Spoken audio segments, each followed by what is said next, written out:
ഇന്നെന്താ ജേക്കബ് നേരത്തെ? എന്താ ഞാൻ നേരത്തെ വന്നത് അസൗകര്യായോ? എന്ത് പറ്റി? ഇന്ന് മൂഡ് ശരിയല്ലല്ലോ. മാധവൻ എന്തിനാ ഇവിടെ വന്നത്? അതാണോ കാര്യം? നമ്മുടെ എസ്റ്റേറ്റ് നമ്പർ 2-ലെ ലയത്തിലെ 15 വീടുകൾക്ക് എന്തോ മെയിൻ്റനൻസ് വർക്ക് ഉണ്ടെന്ന് പറഞ്ഞില്ലേ? അതിന് വന്ന തൊഴിലാളികളുമായി ഒരു കൂലിത്തർക്കം. ജേക്കബ് ഇവിടെ ഉണ്ടെങ്കിൽ പെട്ടെന്ന് സെറ്റിൽ ചെയ്യാന്ന് പറഞ്ഞ് കയറിയതാ. ഞാൻ ഈ സമയത്ത് വീട്ടിലല്ല, ഓഫീസിലാണെന്ന് മാധവന് കൃത്യമായിട്ട് അറിയാലോ. അത് പിന്നെ നോ, മാധവൻ ഇവിടെ വരുന്ന എനിക്കിഷ്ടമല്ല. ഓഫീസ് കാര്യങ്ങൾ സംസാരിക്കാൻ ഓഫീസിൽ വരണം. അത് ഞാൻ പറഞ്ഞോളാം.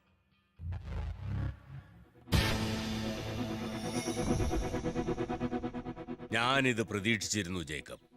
ആനി ദൈവത്തിന് പ്രിയപ്പെട്ടവളായിരുന്നു. അവളുടെ കണ്ണീരിന് നീ മറുപടി പറയേണ്ട ഒരു ദിവസം വരുമെന്ന്. എനിക്ക് സച്ചുവിനെ മനസ്സിലാക്കാൻ കഴിഞ്ഞില്ല.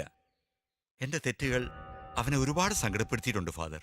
തെറ്റുകൾ സ്വയം തിരിച്ചറിയുന്നതാണ് ജേക്കബ് ഏറ്റവും നല്ല പ്രായശ്ചിത്തം. ആനി നൽകേണ്ട സ്നേഹം ഇനിയുള്ള കാലം മകന് നൽകി ജേക്കബ് അവന് വേണ്ടി ജീവിക്കുക. മോന്റെ കാര്യത്തിൽ ഞാൻ ചില തീരുമാനങ്ങൾ എടുത്തിട്ടുണ്ട്. ഫാദർ പറഞ്ഞ പോലെ ശേഷിക്കുന്ന കാലം എന്റെ സച്ചുവിന് വേണ്ടി ഞാൻ ജീവിക്കും.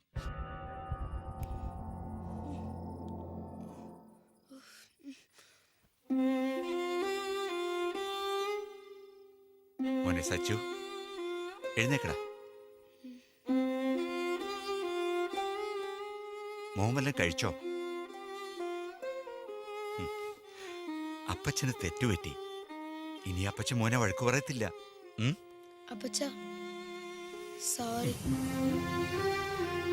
എന്റെ പൊന്നുമോൻ ഉറങ്ങിക്കോ. Good night. ഗുഡ് നൈറ്റ് അപ്പച്ച. ഈ അപ്പച്ചൻ മോനോട് എപ്പോഴും ഉണ്ടാവും.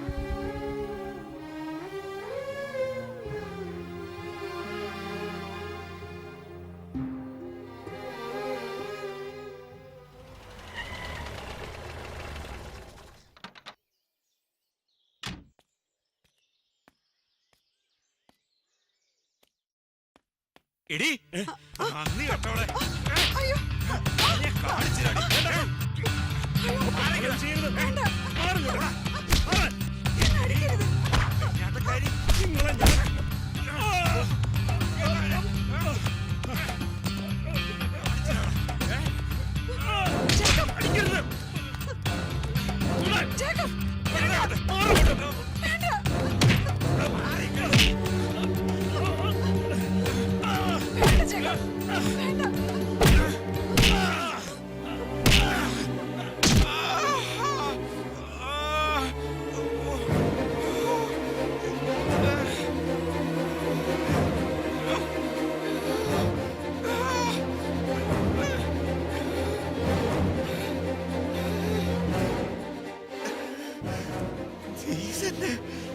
എന്നോട്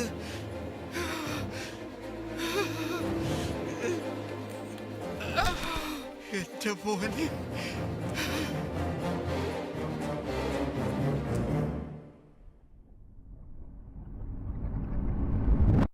ജേക്കബിന്റെ മരണത്തെക്കുറിച്ച് അന്വേഷണമൊന്നും ഉണ്ടായില്ലേ? പേരിനൊരു അന്വേഷണം. മാധവനും മേരിയും പണം ശരിക്കും വാരിയെറിഞ്ഞു. തൊഴിലാളികൾ സംഘടിച്ചില്ലേ? മുതലാളിയുടെ മരണത്തിൽ ദുരൂഹത ഉണ്ടെന്നും പറഞ്ഞ് മാനേജർ മാധവനെ പാവപ്പെട്ട തൊഴിലാളികൾക്കൊക്കെ പേടിയായിരുന്നു. കേസ് അങ്ങനെ കെട്ടടങ്ങി. ഓക്കെ. ഫാദർ മെസ്സച്ചന് ഇങ്ങനെയൊരു അടുപ്പം വരാൻ കാരണം? അമ്മച്ചിയും അപ്പച്ചനും മരണപ്പെട്ടതിന് കാരണം മേരിയാണെന്ന് അവൻ അറിയാമായിരുന്നു.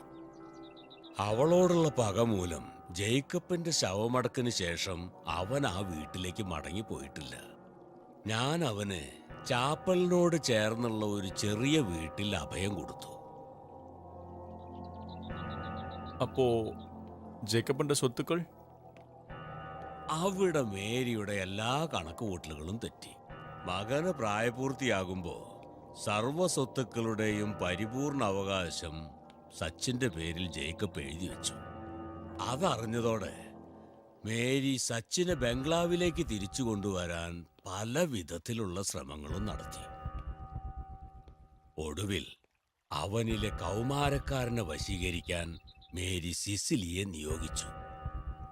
ചാപ്പലിനടുത്തുള്ള പുരയിലേക്ക് സിസിലി പലപ്പോഴും വരാൻ തുടങ്ങി. ഞാനും സച്ചിനും അവളെ ശകാരിച്ചു മടക്കി അയക്കാൻ ശ്രമിച്ചു. ഒടുവിൽ ഞാൻ പേടിച്ചതുപോലെ തന്നെ സംഭവിച്ചു. സച്ചിനിലെ പുരുഷനെ അവൾ ഉണർത്തി, ഒപ്പം അവനിലെ മാനസിക രോഗിയെയും.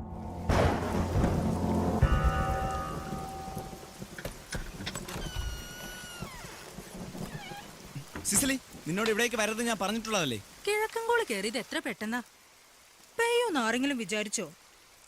ഇനി അഥവാ അങ്ങനെ സംഭവിച്ചാൽ തന്നെ രാത്രി നനഞ്ഞു കുളിച്ചൊരു പെണ്ണ് വീട്ടിൽ കയറി വന്ന ഏതെങ്കിലും ആൺകുട്ടികൾ ഇങ്ങനെ കോപിക്കൂ?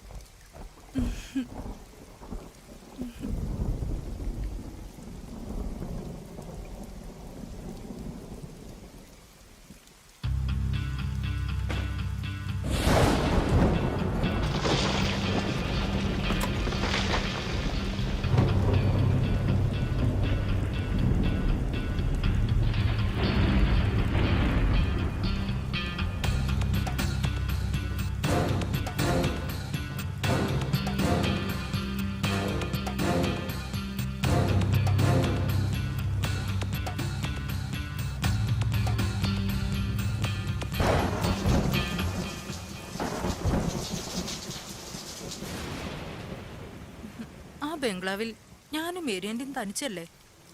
ഈ വാശിയൊക്കെ കളഞ്ഞ് നിനക്ക് അങ്ങോട്ട് വന്നൂടെ?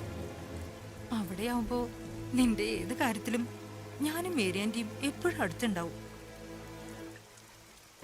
നീ ഒരു ദിവസം ചാവും. അറിയാം, അതെനിക്ക് നന്നായിട്ട് അറിയാം. മേരിയാന്റി പാവാടാ. നീ ഒരു ഒത്ത ആണാ എന്നറിഞ്ഞപ്പോ നിന്നെ കാണാൻ കൊതിച്ചിരിക്കും ആന്റി. നിന്നെ ഇന്ന് തന്നെ കൂട്ടിക്കൊണ്ട് ചെല്ലാന്നാ മേരിയാന്റിയോട് ഞാൻ പറഞ്ഞിട്ട് വന്നേ.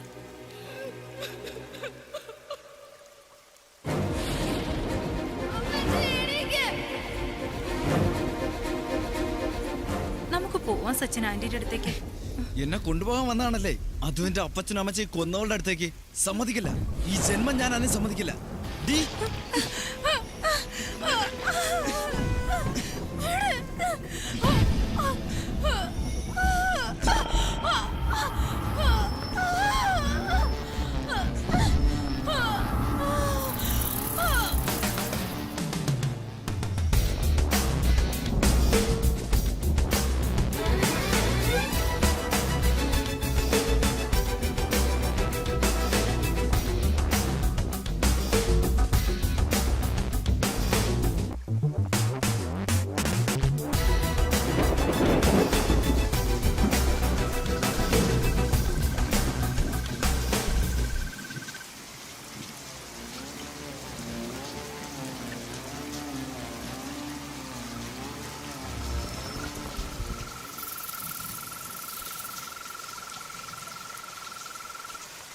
അച്ചോ, അച്ചോ. ആരാ ആരാ ഈ പാതിര നേരത്ത്? ഓ, നീയോ? എന്തേ? അച്ചോ, എനിക്കൊന്ന് കുമ്പസാരിക്കണം. കുമ്പസാരിക്കാൻ ഈ നേരത്തോ? നേരം വെളുത്തിട്ട് പോരെ മോനെ? അതുപോരാ, ഇപ്പൊ തന്നെ കുമ്പസാരിക്കണം.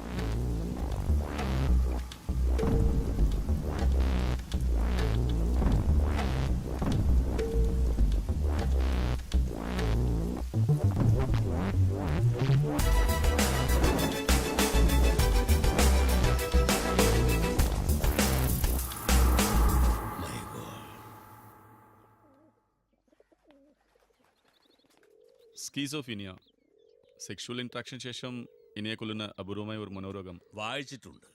സെക്ഷൽ ഇൻട്രാക്ഷൻ ശേഷം ഇണയെ കൊന്നു തിന്നുന്ന ഒരിനം ചിലന്തിയെക്കുറിച്ച്. മനഃശാസ്ത്രത്തിന്റെ ഏത് തലത്തിലാണ് സച്ചിനെ ഉൾപ്പെടുത്തേണ്ടതെന്ന് എനിക്ക് നിശ്ചയമില്ല. പക്ഷെ ഒരു കാര്യം, സിസിലിയുടെ കൊലപാതകത്തിലൂടെ അവൻ ആ ജോലിയിൽ കൂടുതൽ കരുത്തനും സമർത്ഥനുമായി തീർന്നിരിക്കണം. അപ്പോ നമ്മൾ ഊഹിച്ചതിനും അപ്പുറത്തായിരിക്കും കാര്യം. കുറെ നാളുകളായി അവനെക്കുറിച്ച് എൻ്റെ മനസ്സിങ്ങനെ ആശങ്കപ്പെടുന്നു. എൻ്റെ ഇത്തരം ആശങ്കകൾ പലപ്പോഴും യാഥാർത്ഥ്യമാകാറുണ്ട്. ഒരു ഘട്ടം കഴിഞ്ഞാൽ ഇത്തരക്കാർ സ്വന്തം ശരീരത്തിൻ്റെയും മനസ്സിൻ്റെയും നിയന്ത്രണം നഷ്ടപ്പെട്ട് മൂന്നാമത് ഒരു ശക്തിയുടെ നിയന്ത്രണത്തിൽ ആകുമെന്ന് കേട്ടിട്ടുണ്ട്. Oh Jesus! നിസ്സഹായരായ പെൺകുട്ടികൾ അവൻ്റെ വലയിലാണെന്നറിയുമ്പോൾ ശിവരാമ, മനസ്സിന് വല്ലാത്തൊരു ഭീതി തോന്നുന്നു. ഫാദറെ അവൻ അന്വേഷിച്ച ഇടങ്ങളെല്ലാം ഞാനും അന്വേഷിച്ചു. പക്ഷേ ബംഗളൂരിലെയും ചെന്നൈയിലെയും വില്ലാക്കളിൽ ആളെത്തിയിട്ട് മാസങ്ങൾ കഴിഞ്ഞു. നിങ്ങൾ വിചാരിക്കുന്ന പോലെ അത്ര എളുപ്പമല്ല അവനെ കണ്ടുപിടിക്കാൻ. ആരാലും ശ്രദ്ധിക്കപ്പെടാത്ത ഒരു സ്ഥലത്ത്, ആർക്കും ഒരു സംശയത്തിനും ഇടവരുത്താത്ത ഒരിടത്ത് അവൻ അവന്റെ വല വിരിച്ച് കാത്തിരിക്കുന്നുണ്ടാകും. അവന്റെ ജീവിതം പോലെ അവന്റെ വഴികളും ദുരൂഹതകൾ നിറഞ്ഞതാണ്. ബട്ട് എവിടെ ആയാലും അവനെ ഞാൻ കണ്ടെത്തും father. God bless you. Thanks father.